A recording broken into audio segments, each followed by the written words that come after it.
It wouldn't be a disc golf event without some difficulties. Am I right? I'm Jefferson, alongside me, the one with all the holes in his game, Swiss Cheese, and we're with the Disc Golf World, breaking down everything you need to know from round 2 of the WACO Charity Open, heading over to the Lake WACO course, or recently coined LAKO, for the second day. Most of you know by now that the addition of this course was not popular among the pros. Ball golf courses are never going to be the most liked, but walking the property, I feel like they did what they could. And I'll quote Big Germ when we asked him his feelings.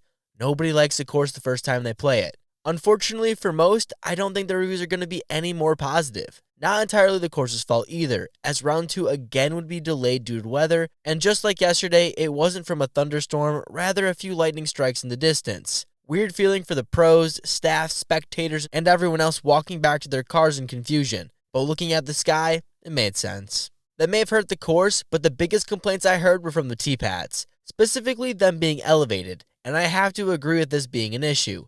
Forcing players to step up in the middle of their run-up is not a good look. And then we're talking injury. Now, I'm not saying we should have to accommodate for James Conrad, but for a player like Jeremy who's bigger, why should he be given a disadvantage? His run-up is not any bigger than normal, yet he just requires more space. Hard not to change your game when you literally have to change the way you throw. Hole 12 is an 800-foot par 4 that requires decent power off the drive, and Gannon Bird made a comment to Corey Ellis about being jealous of his ability to step up and still throw, while Gannon opted for a shorter run-up. You're lucky, Corey. Wish I had that. I don't think getting onto the tee pad is a skill that should be rewarded. I understand that LAKO is not a permanent course yet, but for the future, I think there needs to be some sort of standard height with the tee pads, and for the ability of every player equal access to make their shot. Hopefully the future for the course is to head in that direction. If that's the case, I'm all for it being raised, or make it vary throughout the course. Right now, there are 6 by 12-foot pads. Questionable, more than enough run-up for some of the shots, but some of the players that do have, need the long run-up, or actually, that's part of their game, they'll have to adapt a little bit this weekend on those tee pads. There is a long partnership, and there's value in us being here, and they start allowing us to chip away at their dirt and, make our pads a little bit smoother and not too much of a run-up and stuff, but when we can get that green light, we hope to ASAP. Now here's Swiss to hit you with the FPO recap. Wind, rain, slick conditions on tee pads forced the action to be far less aggressive on the open ball golf course of LAKO. The sloppy conditions made for sloppy scoring, as only 10 players shot even or better, with only 5 holes total scoring below par. There was little relief coming from the layout, and some big numbers began to come in. Shit, 5-time world champion Paige Pierce threw an octuple bogey on 16. That score is so bad it comes with its own cartoon sound effect for each of the 5 penalty strokes. The hole was so bad for Paige that even the fans trying to avoid spoilers has already heard about her blow-up multiple times. Holes 17, 12, and 9 were landmines also for most of the field on the round. Hole 9 is both a par 4 for MPO and FPO. It wasn't until Haley King rattled off 3 birdies in a row to start her round, fans started having hope for the remaining lead and chase cards. Haley would start 5 down on the first 6 holes, all while gutting through an injured knee, which I'm not sure if it's still lingering from her DNF at the Chess.com Invitational or possibly re-aggravated on the slick tees. Either way, she was favoring her right knee during her 5-under bogey-free front 9. And with birdies on 10 and 11 right after, many were hoping for a run.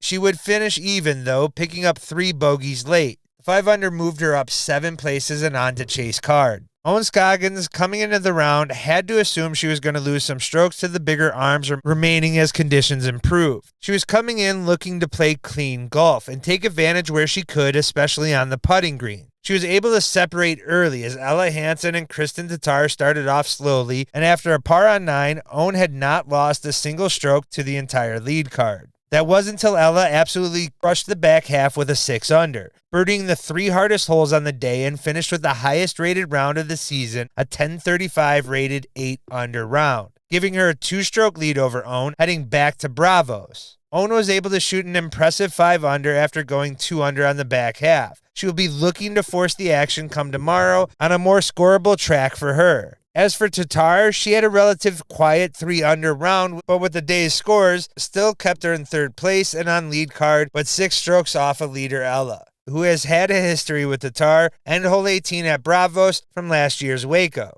The strokes are beginning to add up against Tatar, and with an extra round back at the ball golf course, she'll need to make some moves if she's looking to become the first back-to-back winner at WACO in a number of years. Holland rounds out the lead card a stroke behind Tatar. She had the hottest back half, going 6 under on the back alone. But after a 2-over front 9, she could not gain on the leaders for the day.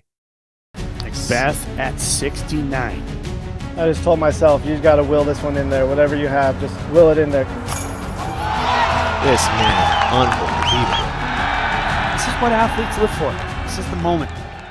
Over on the MPO side, we have to address a new rule that has been causing players strokes. You might have been confused after seeing 9 down on Ricky's scorecard, yet the math not adding up on the leaderboard. Well, that's because he was given a 2-stroke penalty. For what you might be asking, a foot fault, time violation? No, being late to his tee time. This year, players must arrive at the tee 5 minutes before their scheduled tee time, and if they aren't present, they're given a 2-stroke penalty. Swiss talked about it last week with Kevin Jones was hit with it at the Chess.com Invitational, along with so many others. I'm hoping players start getting in the habit of this, or it's going to be a long year of me having to address this bullshit. Disc golf really needs to figure out better places to stand their ground. This one just feels weird, but I don't know all the behind the scenes, so I won't talk too badly about it. It didn't take the defending champion long to get it going, starting his round off with 3 straight birdies. He might not know what back half heroics means, but he does a good job at it. Birdieing holes 8 through 14, putting himself 11 down in a 3-stroke lead in the field for a time being. That wouldn't last long either, as he would double bogey the signature 17 after an OBT shot. After a par on 18, Klein would finish in the lead with a 19 down. Through the first 36 holes of the tournament, Kyle has taken 1 bogey, which sets him up as he's looking to attack and become one of the first multiple-time WACO winner. Luke Humphreys would set the 18 down pace after a clean round of the lake course. If you haven't had the chance to see Luke play in person, you have to do it next event you're at. The most chill I've ever seen someone play disc golf. Like the word dude was on the tip of his tongue all round. Helps when you go 4 for 5 from circle 2. A few missed circle 1 putts from putting him in an even better position, but he was still able to manage the hot round, and going back to Bravos tomorrow will give Luke a chance to extend further. Nicholas Antola is also sitting tied for second with an 18 down, except he's only through 15 holes. Yeah, that whole rain delay thing went so long, some cards still need to finish tomorrow. Nicholas was able to put together a quiet 6 down with a few highlights sprinkled in there. At this point, it's just a classic Antola. But come on, that putt on 11? Who's hitting that? Not me, that's for sure. At the time of writing this, there hasn't been anything announced of how they're going to finish their round, so that's on you to go figure out. Greg Barsby also has to finish his round tomorrow, currently 5 down through 15 and 2 strokes back of the lead. There isn't a whole lot the DGPT could do about this situation, and this will forever be an issue disc golf will have. Not to say it doesn't suck. As the skies cleared and the wind calmed down, the early cards on the MPO saw some of the best conditions on the day. Many names with poor day 1 performances were able to skyrocket up the leaderboard today. Ben Calloway was the hottest of the group, scoring 11 under hot round at the new LAKO course. One of only 2 players to hit double-digit unders on the day, rattling off 8 straight birdies at one point in the round. The putter was on also. He was 100% from C1X and second in strokes gained putting total, even hitting a 60-foot putt also on his way to move up 74 spots.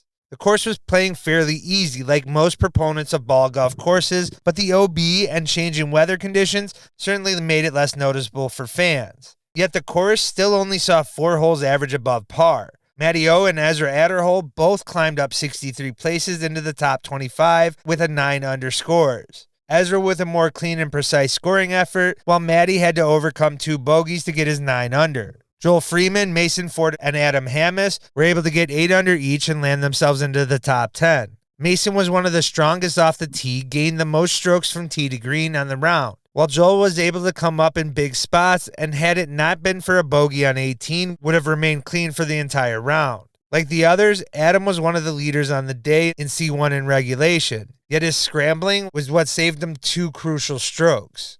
We're halfway through the first DGPT Plus event with one more round at Bravos before the cut. But before that, some players will be finishing up over at LAKO. Some other quick hitters of the round: Maria Leva and Sullivan Tipton DNF from the event. Sully had to go to the ER last night, causing him to drop and withdraw from the next couple of events. Macbeth shares an awkward OB line, which would be the difference between a birdie or double bogey. The Lake Waco course seems to have done its job of making the event harder. It definitely adds a different vibe to Waco. I can't comment on how it looked on camera, but that does happen to be your guys' job, so do that in the comments below. But from an overall spectator point of view, this course was much better, and if that's the direction the DGPT is taking, this edition might have just saved Bravos on tour. And that's everything you need to know from round 2 of Waco. If you enjoyed, make sure to drop a like and subscribe. It's the best way to help the channel while we're on tour. Oh, and if you want to know what change made a bunch of pro disc golfers mad, make sure to check out the video right here. You're lucky, Corey. Wish I had that.